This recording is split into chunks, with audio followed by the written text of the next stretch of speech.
our energy is generated through coal or natural gas. Rather than sacrifice our future, we should be looking at methods of closing loopholes for the oil and gas industry. I'm in opposition to the amendment, and I yield back balance of my time. The gentleman yields back. The question on the amendment is on the amendment offered by the gentleman from Ohio. Those in favor say aye. Those opposed say no. In the opinion of the chair, the noes have it. Recorded vote. Pursuant to Clause 6 of Rule 18, further proceedings on the amendment offered by the gentleman from Ohio will be postponed. Any further amendments to this section? Hearing none, the clerk will continue to read.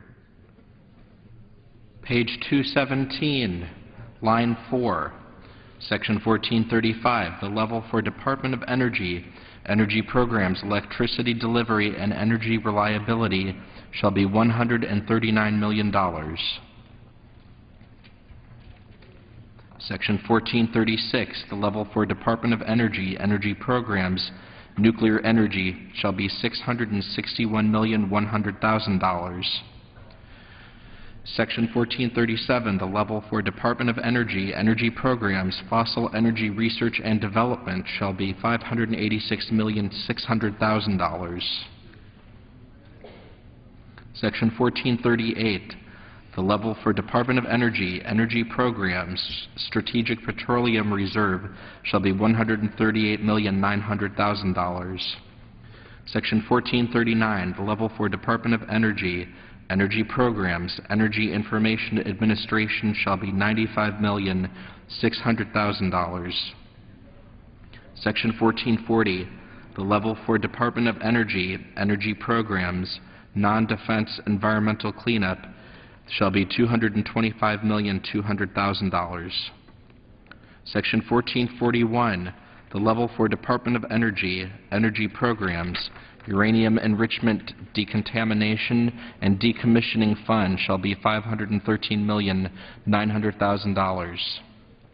Section 1442, the level for Department of Energy, Energy Programs, Science shall be $4,017,700,000.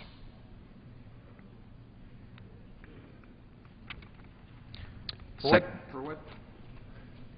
what purpose? Mr. Chairman, I ask unanimous consent that the remainder of the bill through page 224, line 21 be considered as read, printed in the record, and open to amendment at any point. Are there any objections? Hearing none, so ordered.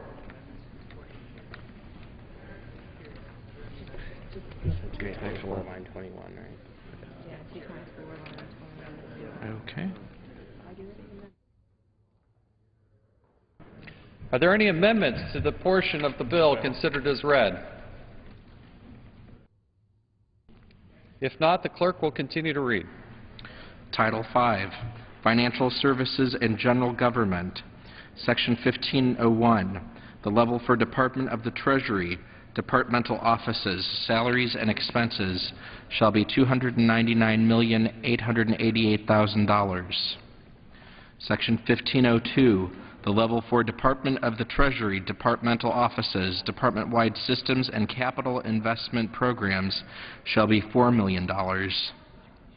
Section 1503, the level for Department of Treasury, Office of Inspector General, Salaries and Expenses shall be $29,403,000. Section 1504, the level for Department of the Treasury, Departmental Offices, Special Inspector General for the Troubled Asset Relief Program, Salaries and Expenses shall be $36,300,000. Section 1505, the level for Department of Treasury, Financial Crimes Enforcement Network, Salaries and Expenses shall be $108,927,000. Section 1506, the level for Department of the Treasury, Financial Management Service, Salaries and Expenses shall be $232,838,000. Section 1507, the level for Department of the Treasury, Bureau of the Public Debt, administering the public debt shall be $184,658,000. Section 1508, Unobligated balances available under the heading Department of the Treasury, Treasury Forfeiture Fund, $400 million is rescinded. Section 1509, the level for Department of the Treasury, Alcohol and Tobacco Tax and Trade Bureau, salaries and expenses shall be $99,831,000. Section 1510, the level for Department of the Treasury, Community Development Financial Institutions Fund Program account shall be $50 million. Section 1511, the level for Department of the Treasury, Internal Revenue Service, Taxpayer Services shall be $2,187,836,000. For what purpose does the gentlewoman from Missouri rise? Mr. Chairman, I ask unanimous consent that the remainder of the bill through page 243, line 5, be considered as read, printed in the record, and open to amendment at any point. Are there any objections? Hearing none, so ordered. Are there any amendments to the section considered as read? Section 1588. Does the gentleman offer amendment number 98? I have to read section 15. The gentleman will suspend and the clerk will read.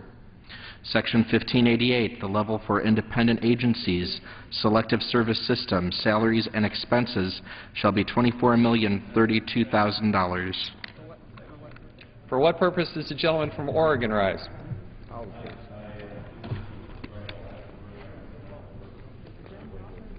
Does the gentleman offer his amendment? I would. I have an amendment at the desk. The clerk will designate the amendment.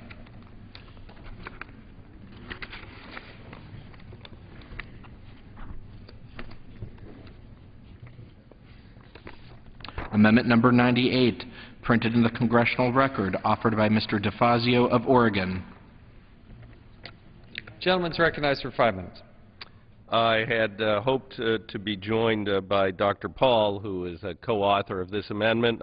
Unfortunately, given the very late hour, I'm not certain he'll make it.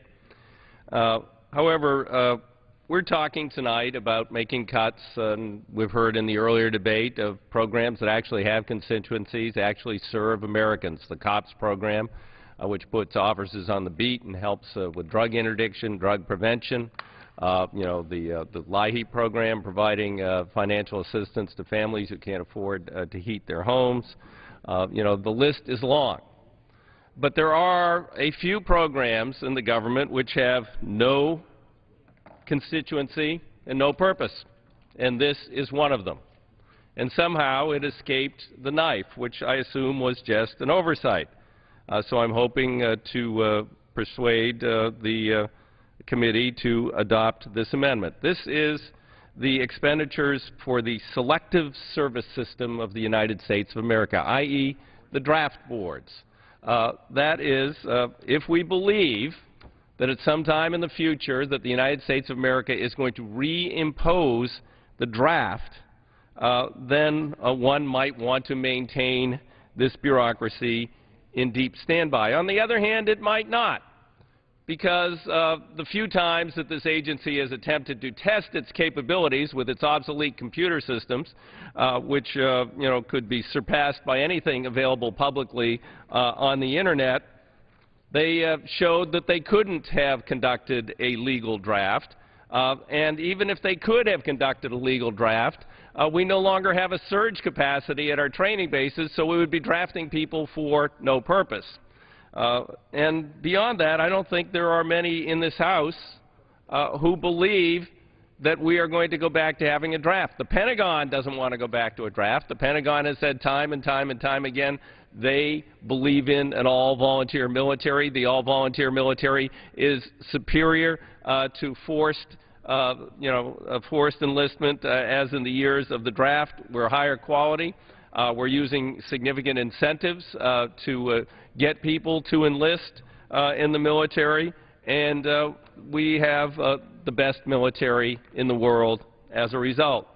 So why would we maintain this bureaucracy? Well, here's what they spent $25 million on, or intend to, this year. It will be used for expenses of attendance at meetings, for purchase of uniforms. Now, beyond me, I'm not certain what the uniforms are. I served, actually, on a draft board once, and we didn't have uniforms. I don't know, I guess now we've got uniforms for people who are going to go sit somewhere and hear claims if we ever reimpose the draft. I really don't know who they're purchasing uniforms for or what the purpose might be or what a selective service member's uniform might look like. They also will hire passenger motor vehicles and for official reception and representation expenses, all for a dead bureaucracy that does nothing and never will do anything. Now, colleagues, truly, if we are serious here, if we are in a crisis, and we're going to cut programs that actually have large constituencies. My phone's been ringing off the hook about public broadcasting. Other people are hearing about other programs. Here's one where you're not going to get a single call except maybe a thank you if you eliminate this useless bureaucracy that will never be activated for any purpose foreseeable in the future. So, colleagues, we have twice actually in the House voted to end the selective service system, in 1993 when the Democrats were in control and in 1999 when the Republicans were in control. Unfortunately, the termination of the program never became law. Now is the time. Now is the time. I'm just dedicating the money to deficit reduction. It could be used to restore some meritorious spending elsewhere within this title by somebody else. So. With that, I would yield back the balance of my time and urge my colleagues to end this useless bureaucracy. The gentleman yields back. For what purpose does the gentlewoman from Missouri rise? I rise in opposition to this amendment. Gentlewoman's recognized for five minutes. Thank you, Mr. Chairman. While most would hope that we would never need to use this draft again, I think this agency is an important insurance policy against unforeseen threats. If we eliminate the selective service system, it would take us over a year to draft men into military service, whereas now it would take 90 to 120 days. And in any kind of an emergency wartime situation, this could be disastrous. Further, we're almost 6 months into the budget year, and the Selective Service has already spent money on salaries and expenses, so we really can't take all of their money away. This is a small agency with the potential to avert a crisis should the draft ever be reinstated. I urge a no vote on this amendment. Yield back. For what purpose does the gentleman from Washington rise? I rise to strike the requisite number of words in opposition to this amendment. The Selective Service is a readiness issue. If we don't have the process all set up, it would take 2 years to restore it. And if we're in a national emergency, that's why we put the Selective Service thing in place, because if we were in a national emergency and we had to get more people and we couldn't do it through the all-volunteer force, you know, we have to have a way to do it. And so we put this in place several years ago. It was very bipartisan at the time. I can understand the gentleman's skepticism, but this is the first we've heard of this. I think it would be better for the committee to look at this and maybe have a hearing on this, and then we can address it again in the 2012 bill. Yields back. I yield back. The question is on the amendment offered by the gentleman from Oregon. Those in favor say aye. Aye. Those opposed say no. No. In the opinion of the chair, the noes have it. Pursuant to Clause 6 of Rule 18, further proceedings on the amendment offered by the gentleman from Oregon will be postponed. The clerk will read. Page 243, line 8, Section 1589, the level for independent agencies, United States Tax Court, salaries and expenses shall be $52,093,000. Section 1590, Section 814 of Division C of Public Law 111-117 shall be applied to funds appropriated by this division by striking federal. Section 1591, none of the funds contained in this division may be used for any program of distributing sterile needles or syringes for hypodermic injection. Title VI, Homeland Security. Section 1601, within 30 days after the date of enactment of this division, the Department shall submit to the Committees on Appropriations of the Senate and the House an expenditure plan for fiscal year 2011. Section 1602, the level for Department of Homeland Security, Office of the Secretary and Executive Management shall be $136,818,000.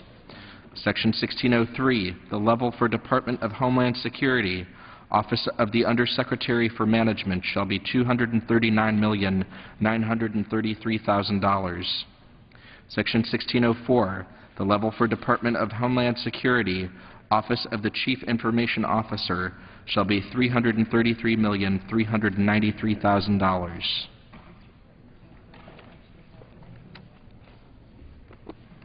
Section 1605, the level for Department of Homeland Security, Office of the Federal Coordinator for Gulf Coast Rebuilding shall be $0. Section 1606, the level for Department of Homeland Security, U.S. Customs and Border Protection, salaries and expenses shall be $8,202,626,000.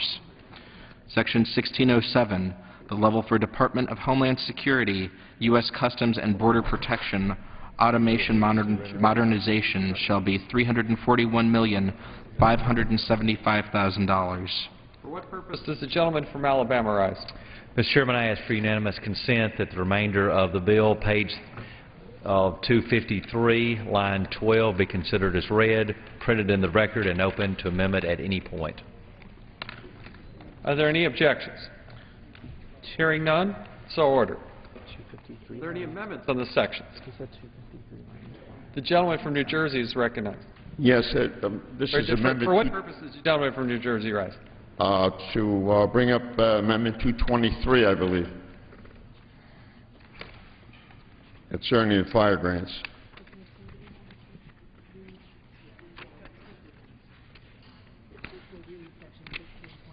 The clerk will read Section 1629.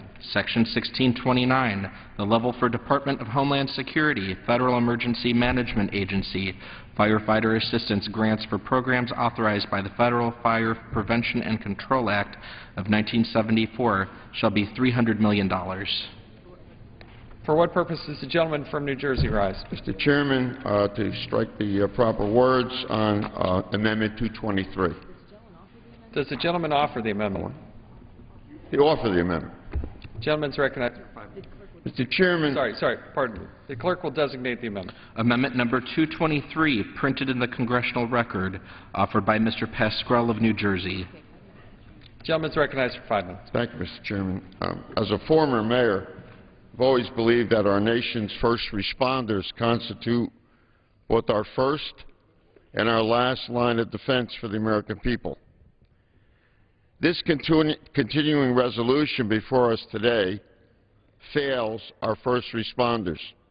Regrettably, we're treating these public safety officers as being non-security discretionary spending and have subjected them to drastic cuts. Real Homeland Security starts on our streets. We all remember on 9/11 when we were attacked on our own soil. It was our brave cops and firefighters who ran into the burning buildings. The federal government was not there.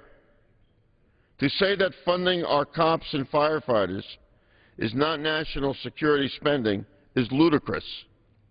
Our brave local police officers and firefighters who protect our streets day and night are the very essence of our national security.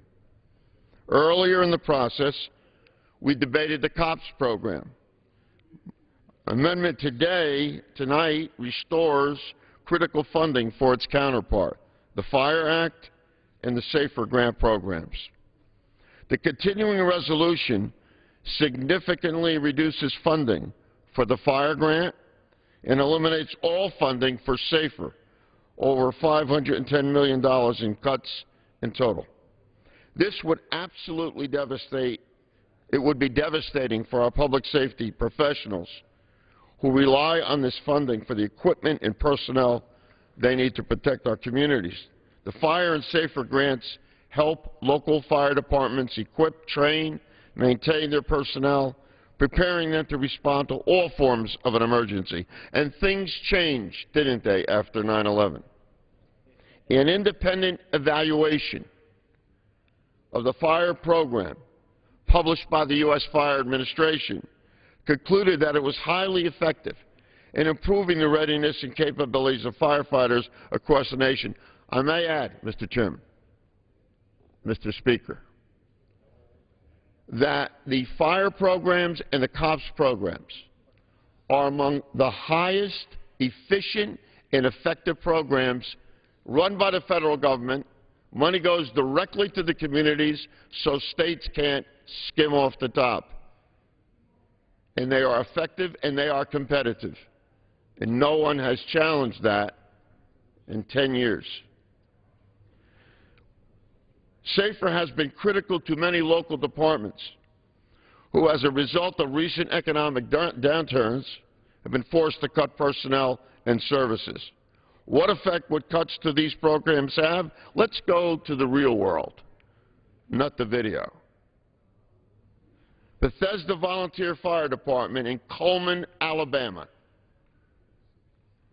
They used the fire grant to purchase personnel protective equipment, which now allows them to enter a burning structure to search for victims and to extinguish the fires. Previously, the department did not have the proper equipment to do this. Today, they have greatly reduced the amount of total loss structures in their region.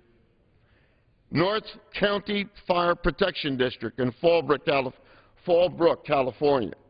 They were able to purchase emergency backup power generators. During the 2007 San Diego firestorms, power failed throughout the community early on the first day and was not completely restored in the community for 2 weeks.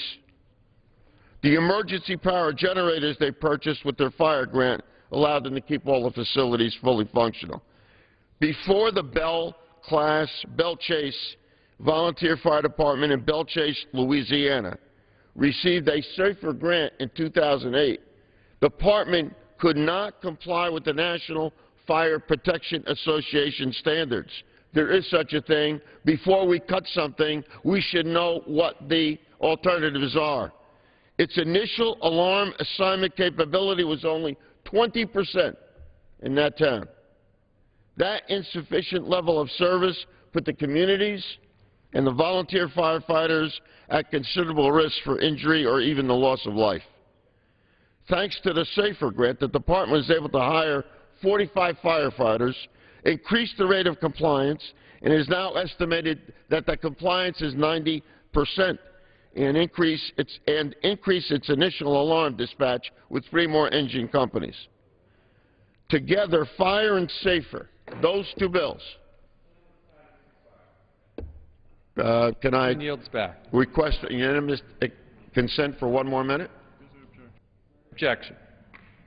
Thank you. Hearing none, gentleman is recognized for an additional 1 minute. Thank you, Mr. Speaker. Together, Fire and SAFER grants have provided over $7 billion in firefighter jobs, equipment, and training for local fire departments.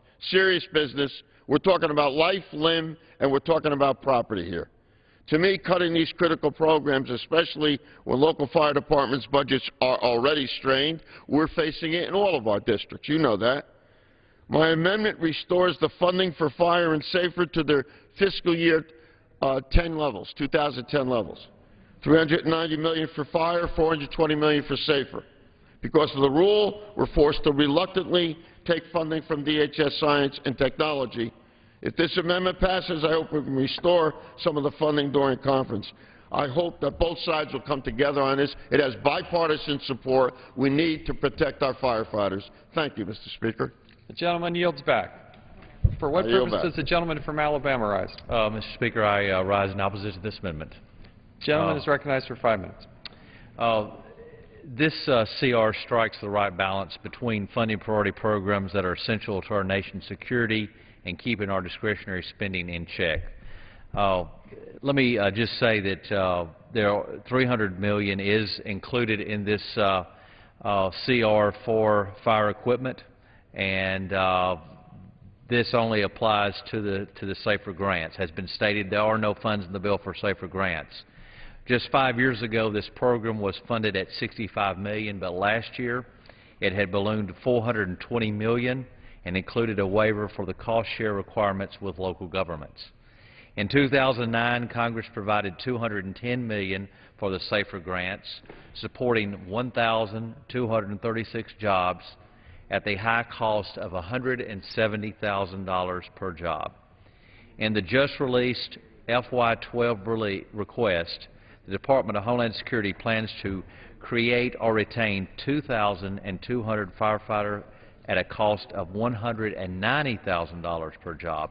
This seems unrealistic at a time when our nation faces serious fiscal constraints. While we all know local budgets are under fiscal pressures, the hiring local firefighters at a cost of $190,000 per job should not be borne by the federal government.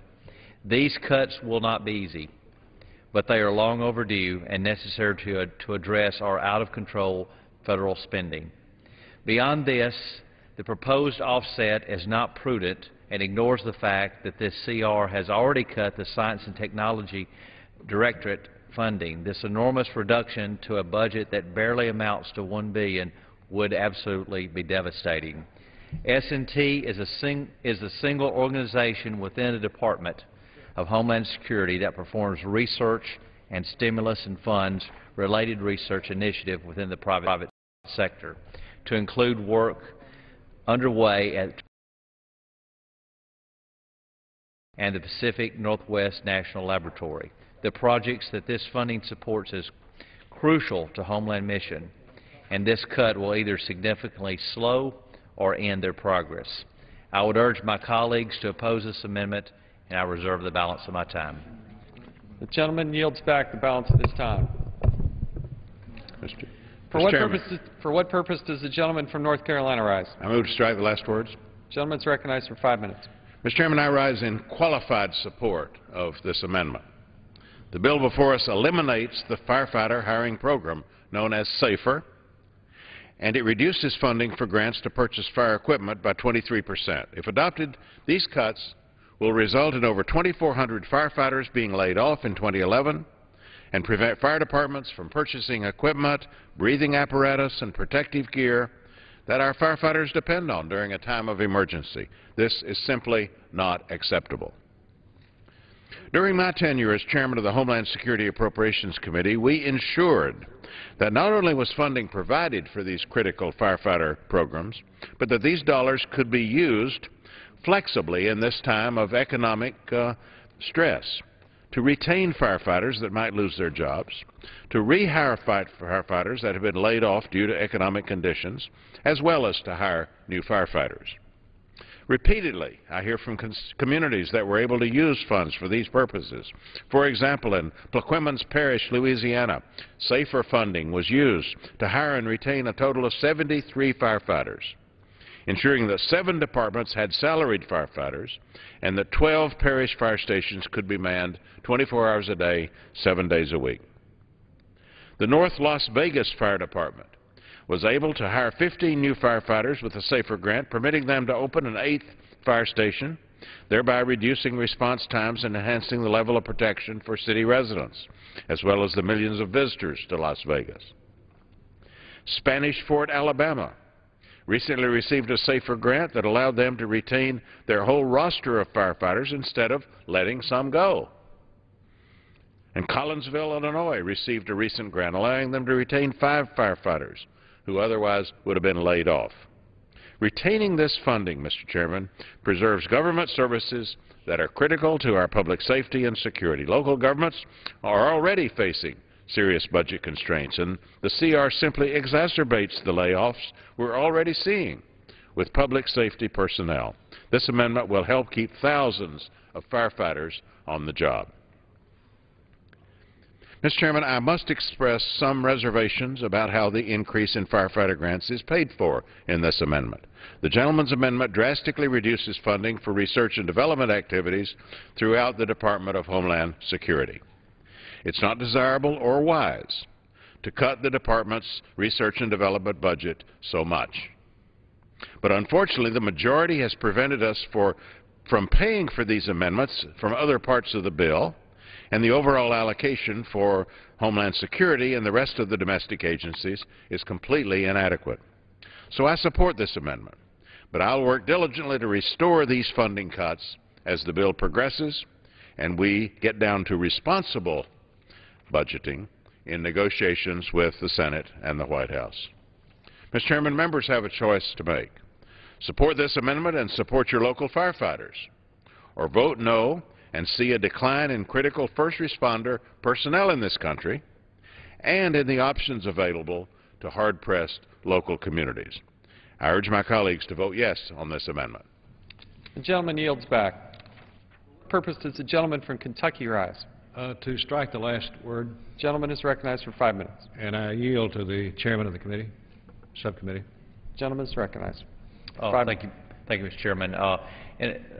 Let me say, Mr. Chairman, that I realize that the importance that these grants do contribute, and the bottom line right now is we simply can't afford it in the position we're in right now. As we move forward for the FY12 budget, I'll be happy to work with the ranking member of the subcommittee and the gentleman from New Jersey as we move forward to try to work on this. But the bottom line is today is we cannot afford this at this point, but certainly would look forward to working with both of them as we move forward in FY12. But at the end of the day, on the amendment today, I do urge my colleagues to oppose the amendment that we have before us. I yield back. Gentleman from Kentucky yields back. For what purpose does the gentleman from New Jersey rise? Strike the last word. Mr. Speaker. Is there an objection? Mr. Speaker, thank you. Gentleman's recognized for 5 minutes. To zero out one of the most effective and efficient programs in the federal government, and all objective observers have come to that conclusion. And yes, we do have to cut. That's why we're here. But we don't have to cut what is an essential service. When we know what the results of this legislation has brought. I've been on Homeland Security from day one.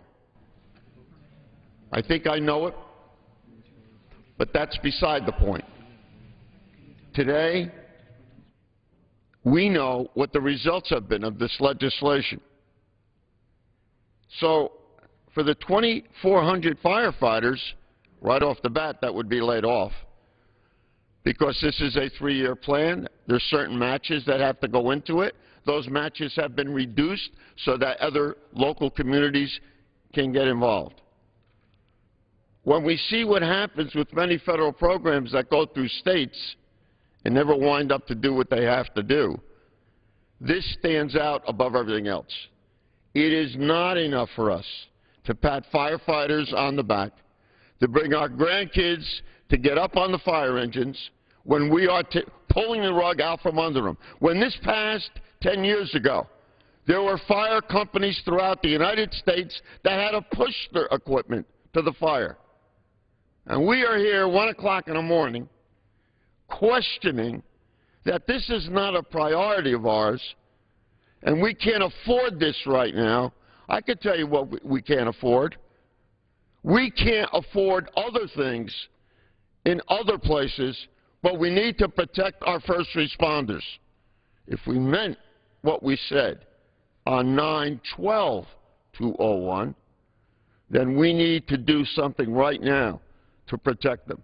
This is a visceral subject. There's no question about it. I have not heard one argument where this legislation has let us down one iota. In fact, it has delivered what it said it was going to deliver.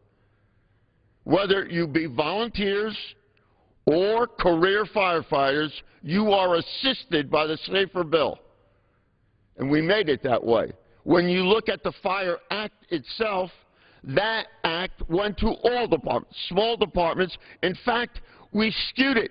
The first 2 years of the program was to go to smaller fire departments, not to big cities.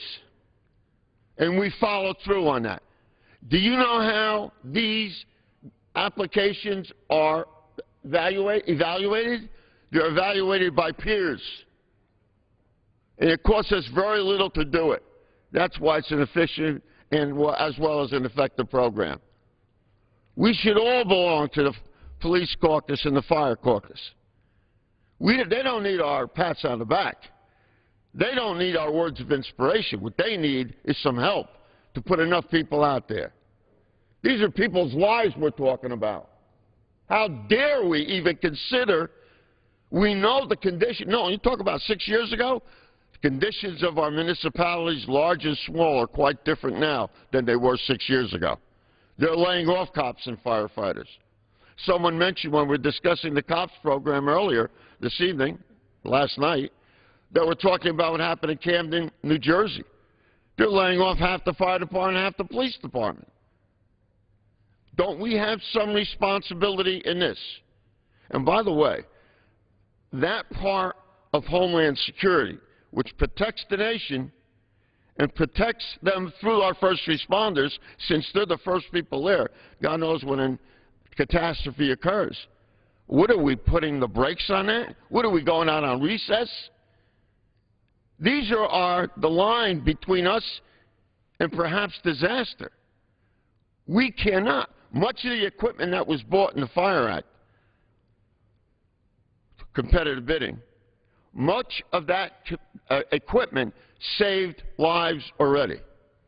Most of the firefighters, all of the firefighters that were hired, because we wanted to give someone in every town some edge when they were down below the ranks that they should have.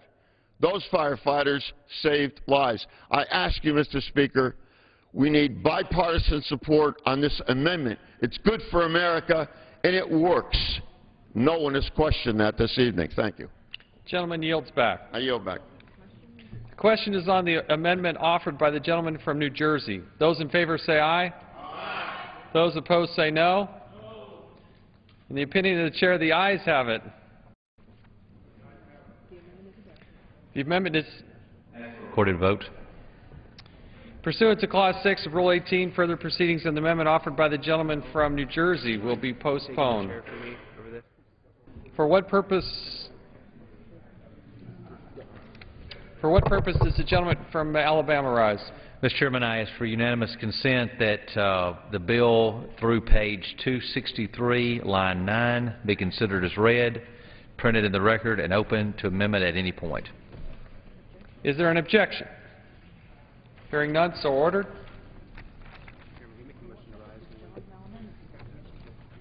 For what purpose does the gentleman from Kentucky rise?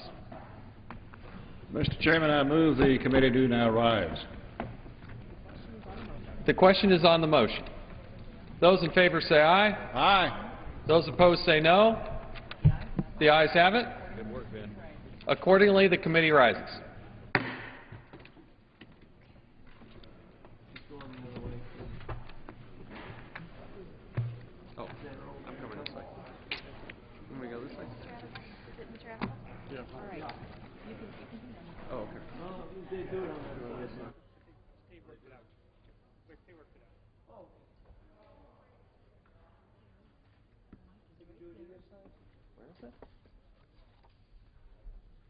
Oh, right here? It's fine. Just stay right there. Oh, just read this? Go ahead. Oh. Mr. Speaker. The Committee of the Whole in the House, the Committee of the Whole House on the State of the Union, having had under consideration H.R. 1, directs me to report that it has come to no resolution thereon. The chairman of the Committee of the Whole House on the State of the Union reports that the committee has had under consideration H.R. 1 and has come to no resolution thereon.